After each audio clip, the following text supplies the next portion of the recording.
राम राम। मेरा नाम अंजलि राय है और मैं पायनियर कॉर्टिवा की तरफ से पूरे करौली क्षेत्र की प्रतिनिधि या जिला अधिकारी आप बोल सकते हो।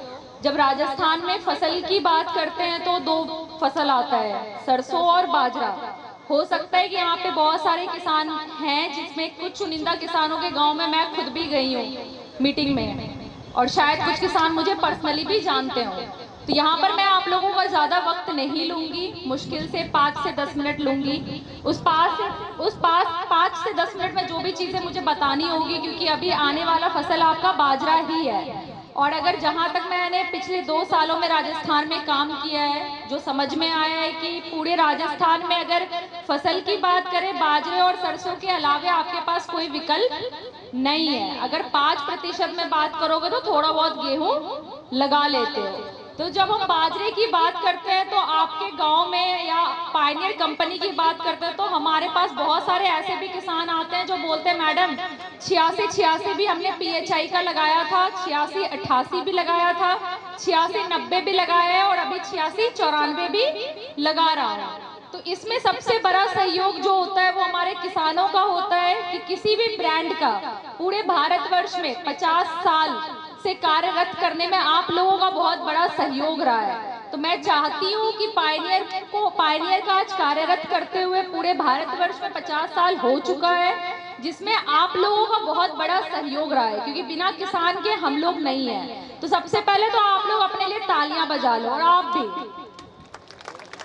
दूसरी चीज ये कि जब हम बीज का चुनाव करते हैं, है ना, जब बारिश होती है, अभी किसी ने भी बाजरे की खरीदारी नहीं की होगी, जैसे ही बारिश होगी पूरे भारतवर्ष में जितने भी 80 से 85% किसान हैं वो जाएंगे दुकान पे, बोलेंगे भाई अच्छा वाला बाजरा दे दो।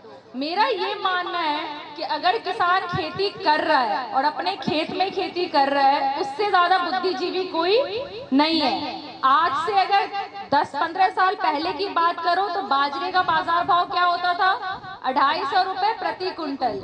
लेकिन आज की बात करोगे बाजरे की तो बाजार भाव क्या है? कल भी 150 रुपए बढ़ा है, 2775 रुपए बाजार भाव है अभी बाजरे का। तो जब भी आप बाजरे के बीज का चुनाव करते हो तो मेरा ये मानना है कि दुकानदारों से मत पूछो कि कौन सा अच्छा बीज है। दुकानदार क्या करेगा? जो उसके पॉकेट के लिए अच्छा होगा वो आपको दे देगा। 700 और 300 वाला 700 में देगा, वो 300 का मार्जिन वहीं पे कमा लिया। आपको तो भाई ये पूछना है कि आप ये बताओ, आपने अपने खेत में लगाया है, आपने देखा है कि किसका परफॉर्मेंस अच्छा है। आज मैं कुछ भी बोल लूं, मेरा ये मानना है कि मैं अगर अपनी कंपनी के बारे में, प्रोडक्ट के बारे में बोलूं, जब तक किसान अपने खेत में नहीं लगाता है वो विश्वास नहीं करता है। अगर आप 10 बीघा या 20 बीघा में खेती करते हो, मेरा ये मानना है कि आज के किसान की आवश्यकता क्या है। आज से 10 साल पहले के किसान की आवश्यकता थी कि वो 100 दिन वाला भी वैरायटी लगा लेता था या 90 दिन वाला भी वैरायटी लगा लेता था। लेकिन आज अगर मैं पूछूं कि आप क्या 100 दिन वाला वैरायटी लगाओगे, किसान बोलेगा नहीं। क्यों? क्योंकि उसको सरसों के खेत के लिए, सरसों की फसल के लिए खेत खाली चाहिए। तो आज का किसान क्या चाहता है कि मुझे तो भाई ऐसा वाला बाजरा मिले जो 75 से 80 दिन में पककर तैयार हो जाए। किसी भी स्थिति में आज हम लोग यहाँ बैठे हैं, हो सकता है बारिश हो, कुछ भी हो, 75 से 78 दिन फसल तैयार है और बाजरा गिर गया, नुकसान किसका है? हमारे किसान का है।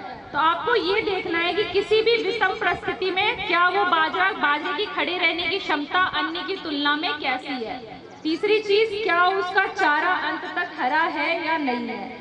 चौथी चीज कि आप बाजार में किस समय में उसको जाकर बेच रहे हो। अगर आपने सही समय में कटाई कर ली और सही समय में बाजार में दे दिया तो आपको बाजार का जो मूल्य भाव है ठीक ठाक मिल जाएगा।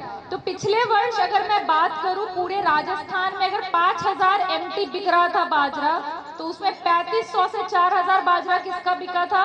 पायनियर का। उस 3500 से 4000 में 2000 बाजरा कौन सा बिका था? 86M94, जो किसानों ने आंख बंद करके लगाया था। पिछले वर्ष अगर मैं राजस्थान की बात करूं